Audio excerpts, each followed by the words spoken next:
Muy buenas tardes, chicos. Comenzaremos nuestra clase. ¿Me están escuchando? Sí, doctora, se la escucha. Ya, voy a subir un poquito el volumen. Ya, vamos a ver hoy una unidad que no es tan larga, que es evaluación del estado nutricional. Voy a compartir la pantalla con ustedes.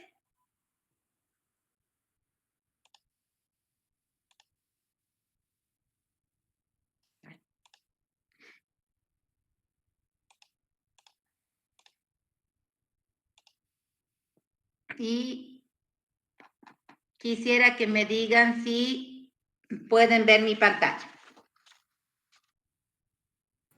Sí, doctora. Ya, muy buenas tardes entonces, nuevamente. Hoy vamos a ver lo que es la unidad número 8, que es evaluación del estado nutricional. Seguramente esta unidad es cortita en la parte teórica porque seguro lo han visto ustedes en la parte práctica. Vamos a ver una introducción, cómo se calcula el estado nutricional, la historia clínica, la historia dietética, los parámetros antropométricos que seguro lo han hecho en práctica, cómo hacemos la evaluación bioquímica, qué características tiene la desnutrición, la obesidad, la anorexia, la bulimia, qué tipos de dieta conocemos y cómo hacemos para hacer una dieta de manera práctica y qué métodos utilizamos para determinar qué alimentos consumimos o que consume una persona. ¿Sí? Comenzamos entonces. El estado nutricional, para calcular el estado nutricional, como ustedes tienen aquí, podemos calcularlo dividiendo las necesidades nutricionales sobre la ingesta nutricional multiplicada por 100. ¿Sí? En cuanto a la necesidad nutricional, es lo que generalmente las tablas nos pueden indicar de acuerdo a la edad del paciente, ¿verdad? Y la ingesta nutricional es la que determinamos, es decir, cuánto ingiere efectivamente ese paciente, y normalmente lo hacemos por un registro. Este equilibrio va a depender entre lo que consumimos y lo que necesitamos. Como les digo, en las tablas va a depender de la edad, del sexo, de la actividad física que hagamos como personas, si tenemos alguna enfermedad, del nivel sociocultural, del nivel psicosocial también, ¿sí?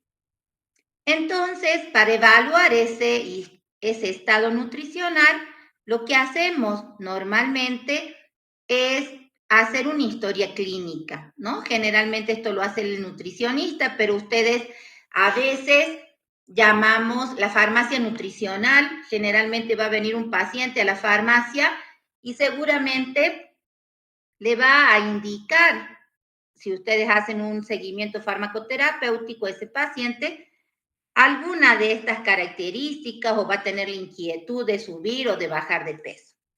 Entonces, ¿qué incluimos en esta historia clínica?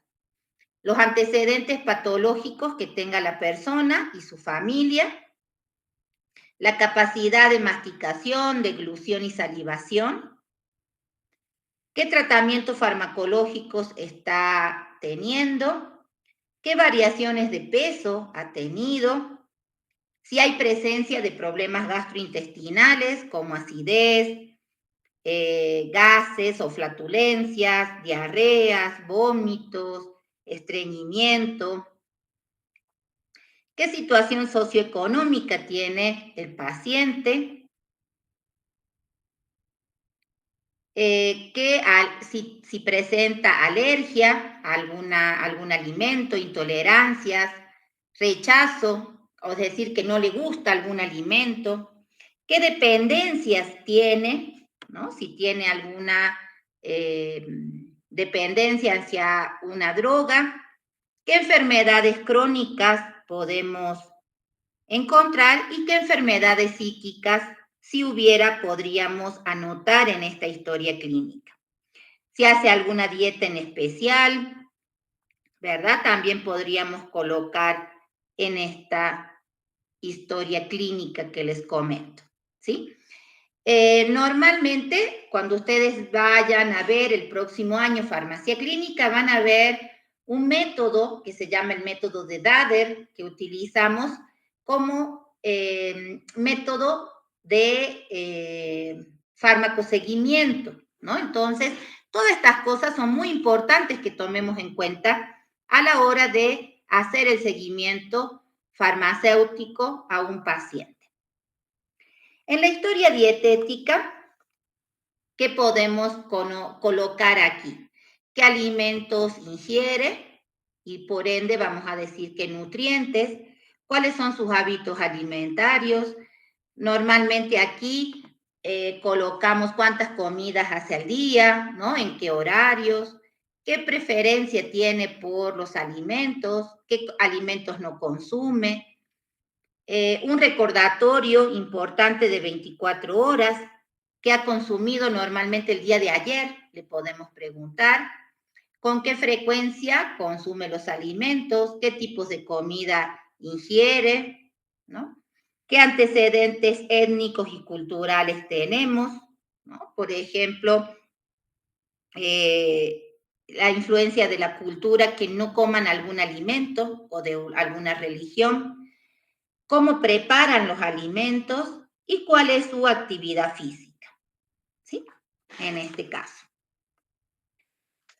Una vez que hayamos hecho estas historias clínicas y la historia dietética, tenemos los métodos para evaluarlo nutricionalmente al paciente después que hayamos hecho toda esta averiguación y preguntas, ¿no? Llegamos aquí a un tú a tú al paciente donde lo hacemos sentir cómodo para que él se sienta libre de contarnos todo lo que él hace. Entonces aquí tenemos métodos clínicos donde se obtienen los síntomas y signos que pueden estar asociados a la malnutrición. En este caso suelen ser no específicos y generalmente se van a desarrollar en un estado avanzado de una depresión nutricional. Los métodos dietéticos, que incluyen encuestas para medir la cantidad de alimentos consumidos durante uno o varios días, o la evaluación de patrones de alimentación durante varios meses, ¿no? Que es un estudio más detallado, que lleva más tiempo. Como ustedes han visto en práctica, también los métodos antropométricos, que utilizamos la medición de alguna dimensión física y composición del cuerpo, o los métodos bioquímicos, donde se pueden determinar, ¿no es cierto?, medición de nutrientes o su metabolito, ya sea en sangre o en heces o en orina, ¿no?, de los pacientes, o algún otro tejido que tenga, ¿verdad?, en este caso. Comenzando entonces por los parámetros antropométricos, ustedes ya han debido realizar la toma de peso, que se hace solo en ropa interior, descalzo, haber ido al baño a vaciar la vejiga, tiene que ser antes de comer, tiene que estar parado el paciente en el centro de la balanza y de manera recta y se miden kilogramos o gramos, ¿verdad? La talla, como ustedes pueden ver a mano derecha, tiene que estar descalzo, parado recto y se mide en centímetros o metros. A través de estas dos mediciones teníamos y sacamos el índice de masa corporal, que es el peso dividido la altura al cuadrado, ¿sí? En este caso, y sacamos el IMC. Este IMC, tal vez ustedes han trabajado con otra tablita, ¿no? Pero esta es de la OMS, ¿no? Entonces, esta es la que yo considero, pero realmente pueden ustedes utilizar cualquiera de estas tablas que nos reflejan el índice de masa corporal con el rango, ¿sí? Por ejemplo, si tenemos un índice normal que es de 25, ¿verdad? De 18,5 a 24,9, peso saludable. Acá tenemos sobrepeso, obesidad moderada, severa y muy severa o mórbida. En algunos casos ustedes van a ver que aquí ponen sobrepeso 1, sobrepeso 2, para no poner obesidad, que nos suena tan feo, ¿verdad? Y menor a los 18,5 hablamos de delgadez, ¿sí? Este índice de masa corporal va a reflejar, como ustedes ya han visto en práctica, ¿sí? Va a reflejar las reservas corporales de energía y puede describir estos estados deficitarios. El otro índice que se puede calcular es el índice cintura-cadera. Ambas medidas las hacemos en centímetros y va a indicar la probabilidad de padecer enfermedades cardíacas, diabetes, hipertensión arterial. Va a ser útil para conocer el nivel de grasa que tiene el paciente intraabdominal y es un índice antropométrico que nos va a indicar o nos va a evaluar la distribución de la grasa corporal y el riesgo asociado a enfermedades cardiovasculares y metabólicas. Generalmente decimos que es un índice que nos va a indicar complementariamente para evaluar la salud metabólica, ¿no? O síndrome metabólico que ustedes deben haber sentido frecuentemente. Si es mayor a entre 0,84 y 0,94, decimos que es síndrome androide en forma de manzana, y si es menor a los 0,71, 0,78, es síndrome ginecoide como pera, ¿sí? En el hombre tenemos de 0,78 a 0,94 y en la mujer de 0,71 a 0,84. En el caso del hombre, si tenemos de 0,90 ya a 0,99, decimos que tiene riesgo moderado. Si es más de 1, es riesgo alto. En el caso de la mujer, de 0,80 a 0,84 ya es riesgo moderado y más de 0,85 riesgo alto, ¿sí?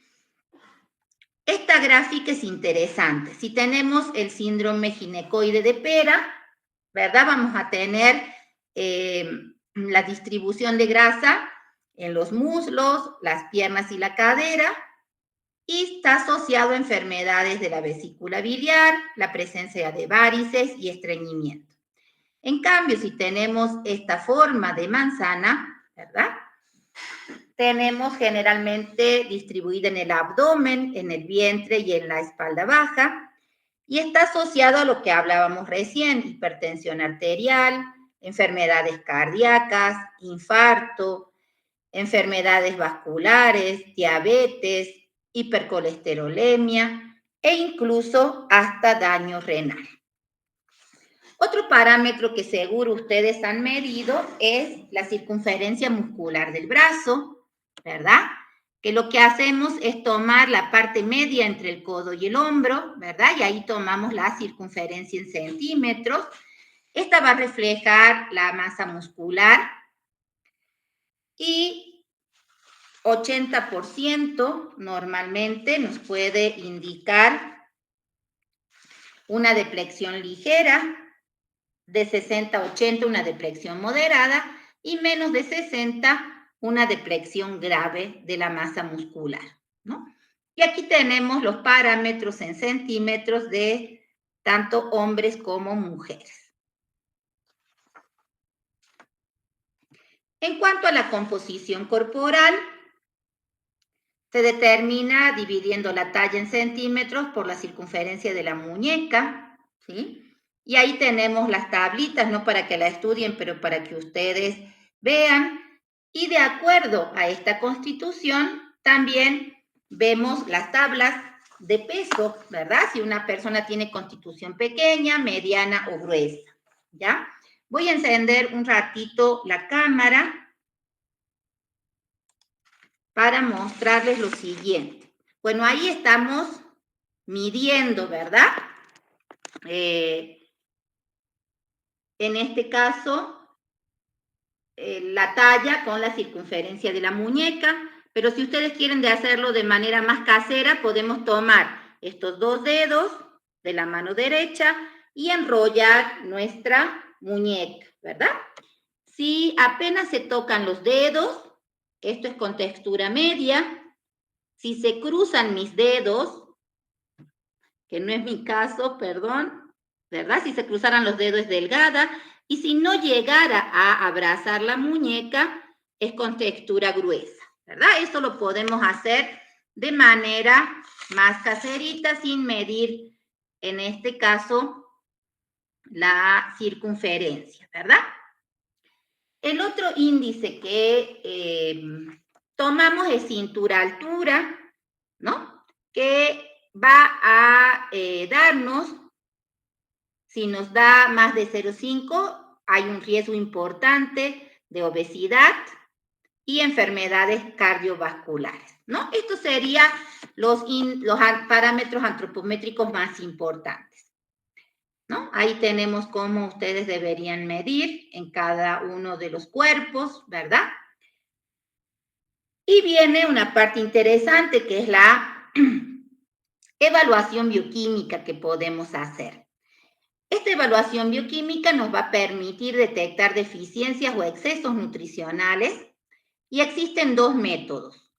Uno es conocer la ingesta de nutrientes por dosificación de proteínas y vitaminas y otra por detectar la depleción celular.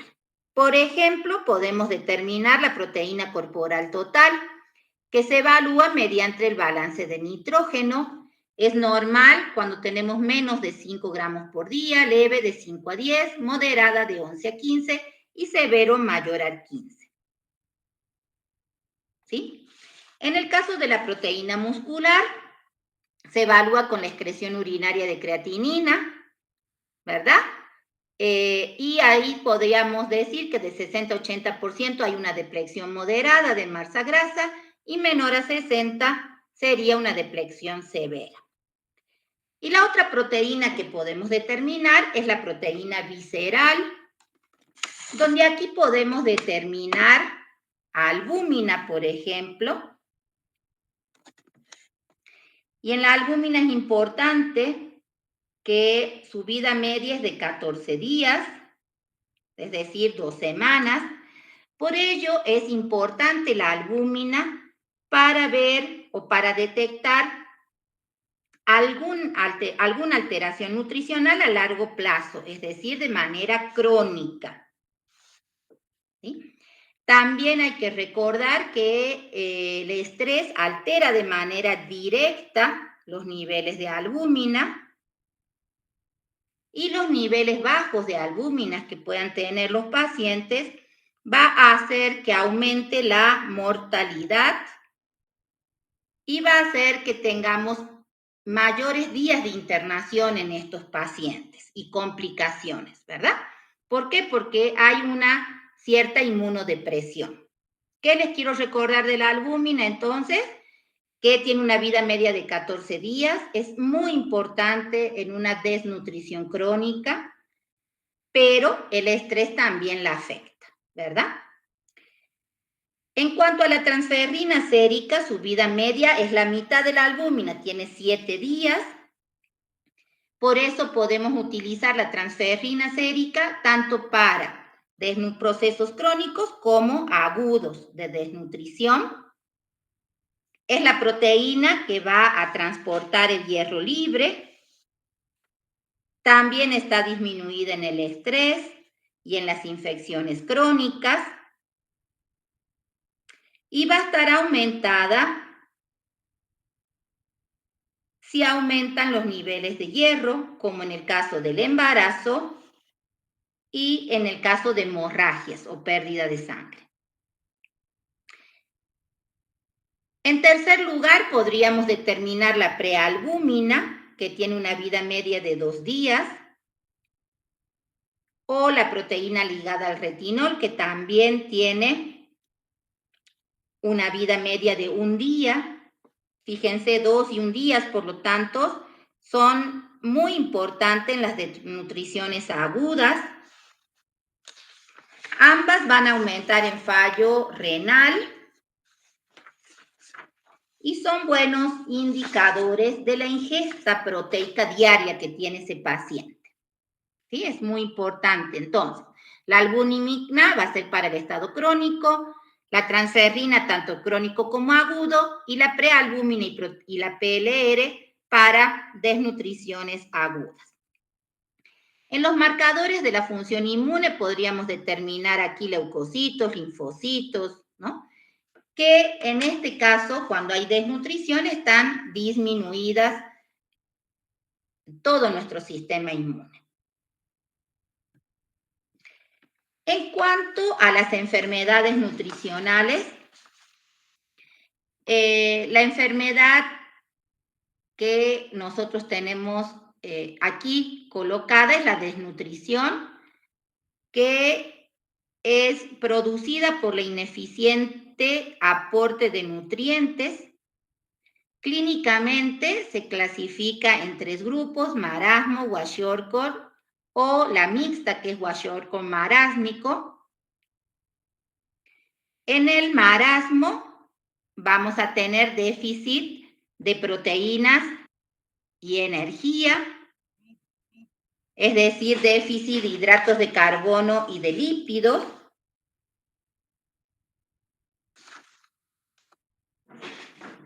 ¿No? En la parte de déficit energético. Por lo tanto, en el marasmo vamos a tener el déficit de los 3 macronutrientes: proteico, proteínas, lípidos y hidratos de carbono.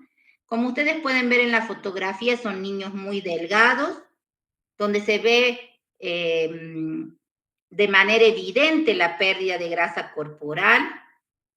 Son como viejitos, la piel está arrugada, hay caída de cabello, ¿no? No hay edema como en el caso del kwashiorkor, y generalmente ocurre en menores de 18 meses, ¿sí? Vamos a ver, como dice aquí también, la disminución de tejido adiposo. Hay compromiso de talla y segmentos corporales, hay marcado retardo en el desarrollo. La piel seca, lo que les decía, arrugada la piel. Generalmente son apáticos, irritantes, ¿no? Y en el caso de que exista desnutrición crónica, ahí están más adaptados. En el caso del kwashiorkor, vamos a tener desnutrición energético-proteica, pero principalmente de proteínas, en cantidad y calidad.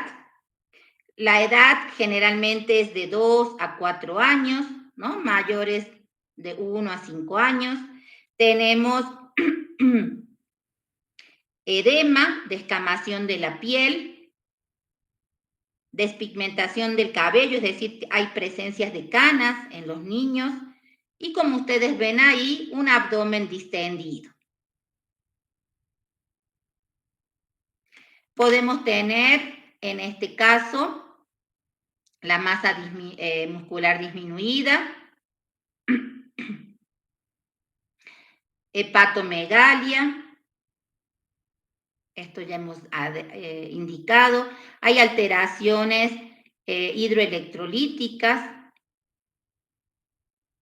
disminución de albúmina y de proteínas. No hay hambre, ¿no? Hay astenia y son desnutridos agudos.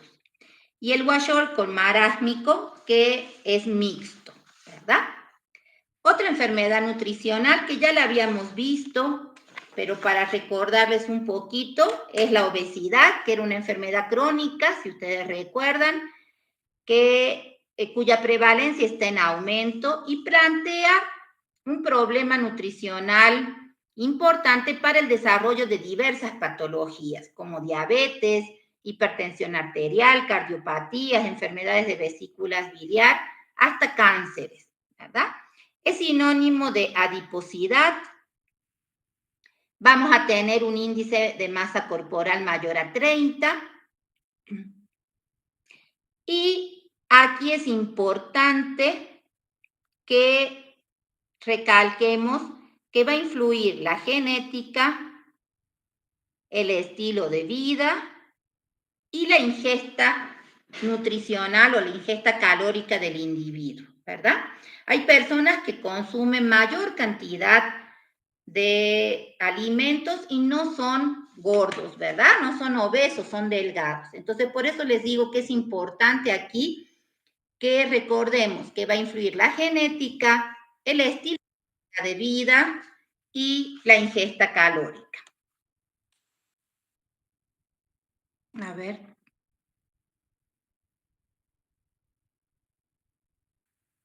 Ya. Perdonen, perdonen. Vamos a seguir. ¿Alguna preguntita hasta aquí?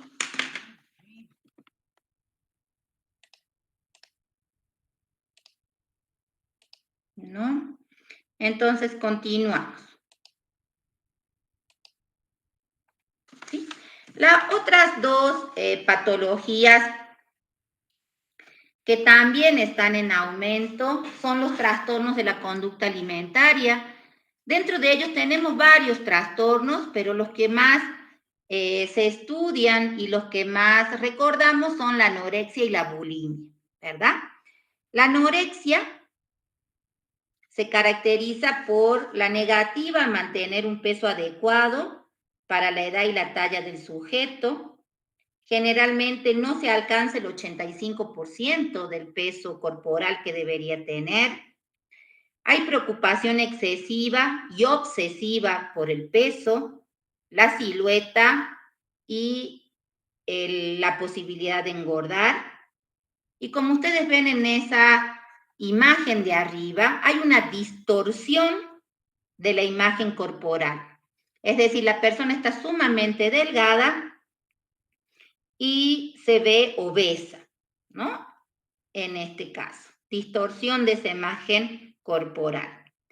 También podemos ver como característica la presencia de alteraciones endocrinas en las mujeres que se manifiesta por amenorrea, es decir, falta de la menstruación en 3 ciclos consecutivos.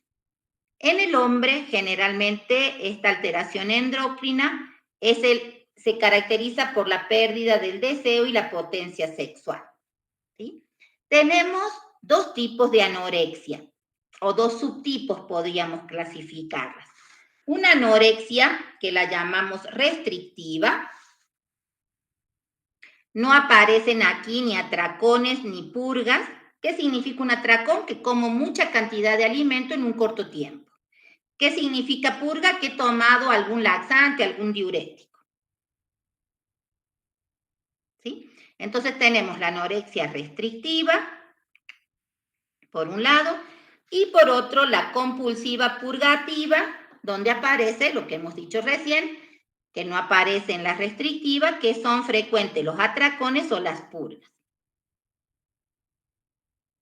Generalmente la prevalencia es del 0,5 al 1% en edades de 13 a 18 años y en una proporción de un hombre y 19 mujeres, 1:20 es lo que tenemos, un hombre por 20 mujeres, ¿sí? Más común en las mujeres. ¿Qué más puedo decirles en este caso? Que la anorexia generalmente aparecen en estratos sociales elevados de personas que tienen alto nivel de instrucción y principalmente relacionadas con carreras que tienen que ver con la figura, como las artistas, las bailarinas, las modelos, etc. ¿Sí? En cuanto a la bulimia, se caracteriza por la presencia de atracón, que es lo que les comentaba recién. ¿A qué llamamos atracón? Al consumo de grandes cantidades de comidas en cortos periodos de tiempo. Y luego tienen una conducta inadecuada para compensar la ingestión esa excesiva de calorías.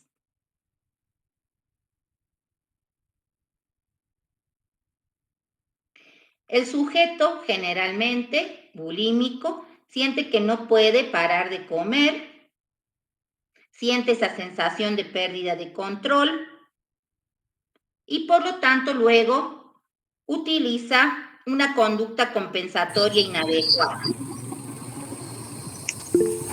Esto normalmente lo hace 2 veces a la semana durante 3 meses consecutivos y es considerado bulimia. Tenemos aquí el tipo de bulimia purgativa.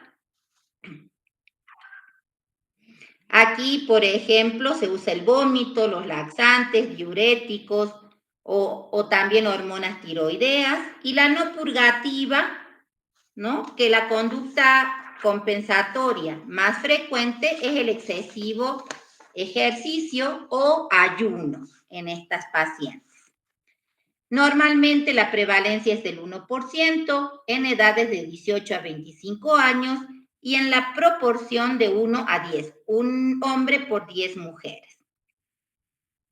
Generalmente tiene un inicio más tardío, como ustedes ven, y generalmente estas personas bulímicas solían tener anorexia en edades menores, ¿no? En estos casos. ¿Sí, yo?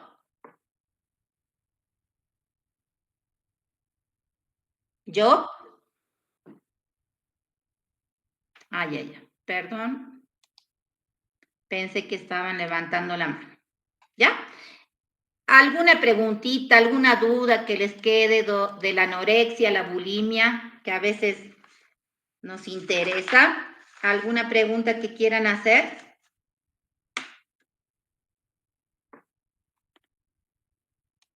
Ya, entonces continuamos. Pasando de anorexia y bulimia, vamos a ver lo que es una dieta, ¿sí? No vamos a entrar en grandes descripciones de la dieta, pero la dieta es la suma de todas las comidas que realiza una persona, ¿verdad? En este caso. Existen distintos tipos de dietas. Como ustedes ven, estamos totalmente inundados en el mercado con todos estos tipos de dietas. Tenemos las dietas absurdas. Generalmente, lo que les puedo decir de una dieta absurda es de marketing y la persona que hace auge o propaganda de esa dieta no la ha hecho nunca. Por ejemplo, ahí tenemos la dieta del pomelo, que consiste en comer 2 o 3 días a la semana solo pomelo, y la dieta del limón, que dice que cada mañana debemos tomar zumo de limón sin azúcar, ¿no? Porque piensan que el limón va a disolver la grasa. Lo único que sí nos va a aportar es una buena cantidad de vitamina C, ¿no? Y hay que tener en cuenta que como el limón es un ácido acético, es un ácido cítrico, puede también propiciar las caries dentales porque desmineraliza nuestros dientes. En segundo lugar, tenemos las dietas tóxicas, que generalmente incluye fármacos como laxantes, diuréticos, anfetaminas. Luego tenemos las dietas no equilibradas, son aquellas que tienen una distribución de nutrientes no ajustadas a las necesidades del individuo. Dentro de estas dietas tenemos las deficitarias. Aquí les quiero aclarar, por ejemplo, la dieta cetogénica, que es baja en hidratos de carbono y altas en grasa, por ejemplo. Cuando tenemos esta dieta deficitaria o esta dieta cetogénica, que son bajas en hidratos de carbono, hace que nuestro organismo utilice nuestras reservas de proteína, se forman cuerpos cetónicos y nos da fuertes dolores de cabeza, por ejemplo. También una dieta no equilibrada son las dietas disociadas, que es la ingesta de un alimento de forma continua, generalmente por una semana. Luego tenemos las dietas monótonas o sumamente aburridas, repetidas, que al paciente lo llegan a cansar. Y por último, las que deberíamos hacer, que son las dietas equilibradas, que deberíamos tener nutrientes variados, alimentos variados, con 6 comidas diarias, ¿no? Incluidas las colaciones de media mañana y media tarde. ¿Qué hacemos para elaborar una dieta? Yo les voy a nombrar los pasos, porque ustedes seguramente lo han hecho esto en práctica.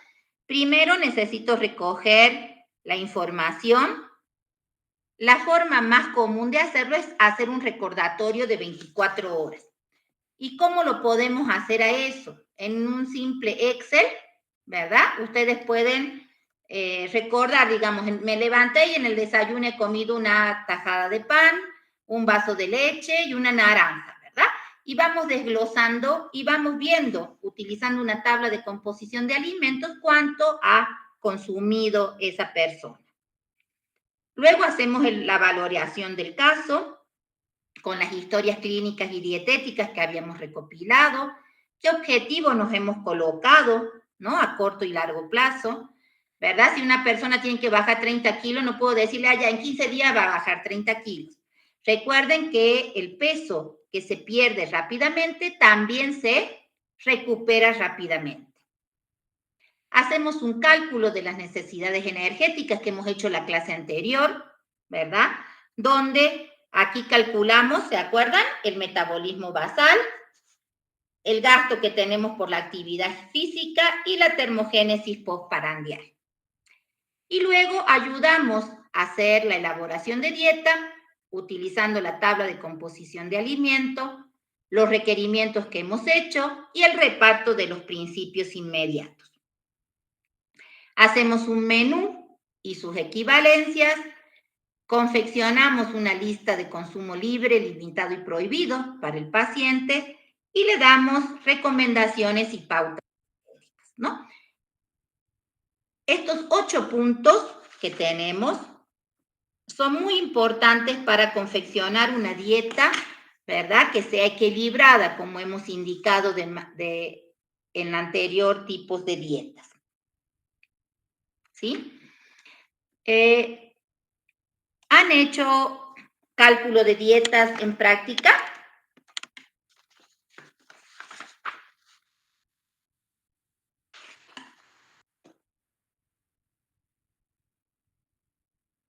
¿Me están escuchando?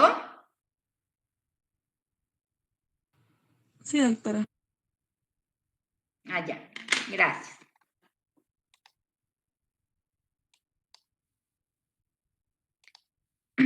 Bueno, entonces, esta partecita, ¿alguna pregunta del procedimiento para elaborar dieta? ¿No? Entonces vamos a la última diapositiva. Y aquí tenemos cómo podemos determinar cuánto ingerimos diariamente, ¿no? Tenemos las encuestas sobre el consumo alimentario, donde tenemos el registro de alimentos. Cuando hacemos el registro de alimentos, miden la ingesta actual de alimentos y está destinado a ver cuánto hemos consumido hoy, ¿no? No en el pasado. En cuanto al recordatorio, al revés, ¿verdad? Determinamos cuánto alimento hemos consumido en el pasado. Lo más común es que hagamos del recordatorio del día anterior, porque a veces no nos acordamos, hoy está viernes, del jueves, ¿verdad? Porque no nos vamos a acordar del sábado que comimos.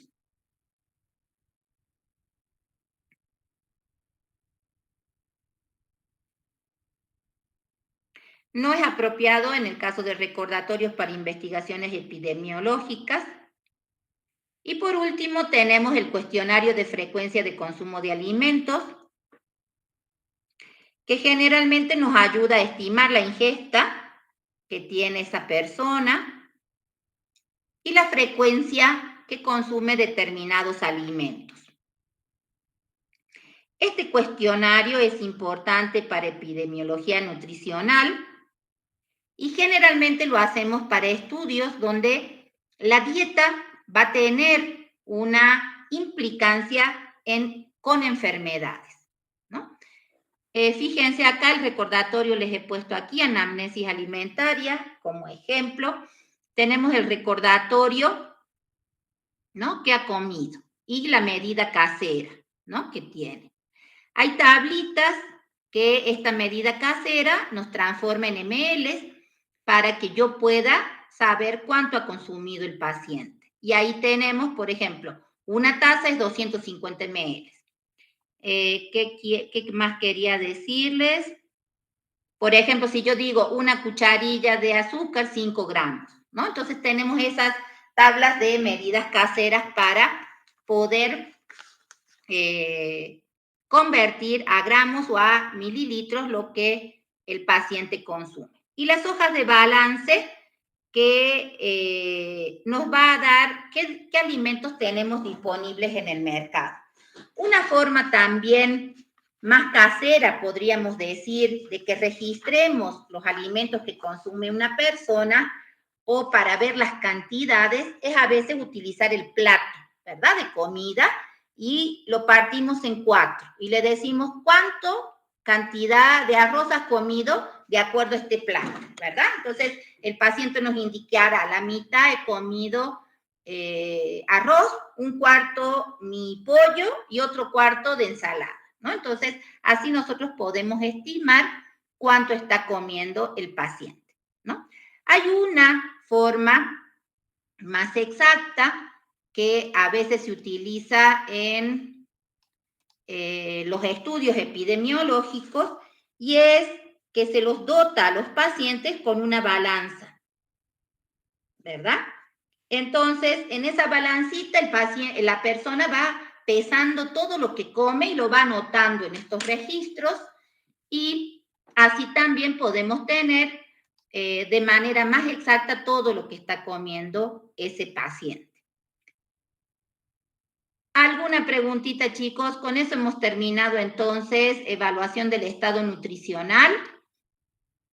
Les he subido ya la diapositiva. Si tienen alguna preguntita, quedo libre, los dejo libres para que hagan alguna preguntita, abran su micrófono. O si no,